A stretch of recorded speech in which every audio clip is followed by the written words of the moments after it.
C'est ici, dans cet immeuble au rez-de-chaussée, que le corps d'Aurélie Vaquier a été retrouvé dans un sarcophage de béton sous une dalle. Les enquêteurs se sont notamment intéressés à une petite estrade en pierre et en bois.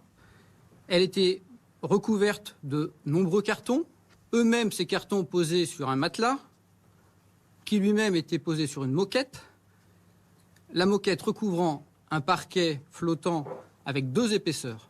Les techniciens en investigation criminelle du groupement de la gendarmerie de Montpellier sont alors intervenus et ils ont procédé à l'extraction minutieuse du corps d'une femme qui s'est terminée en milieu d'après-midi. Mercredi, des fouilles avaient été entreprises à la découverte du corps. Plusieurs autopsies ont été réalisées, c'est bien celui d'Aurélie Vaquier.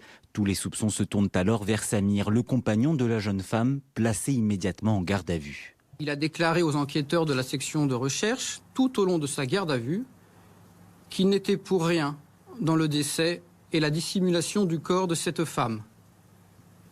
Il pense qu'Aurélie Vaquier a été tuée par une autre personne qui aurait ensuite dissimulé son corps à cet endroit. Âgée de 38 ans, Aurélie n'avait plus donné de signe de vie depuis le 28 janvier dernier. Ce n'est que le 23 février que son compagnon informe la gendarmerie de sa disparition. L'homme, qui a déjà écopé de 3 condamnations pour d'anciens faits, a été mis ce soir en examen pour meurtre aggravé.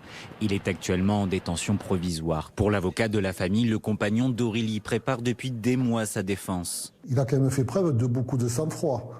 Depuis 2 mois, il fait comme si elle n'était plus là. Elle est partie alors qu'il continue à vivre dans cet appartement qui était en rénovation. Pour ces faits, le compagnon d'Aurélie Vaquier encourt la réclusion criminelle à perpétuité.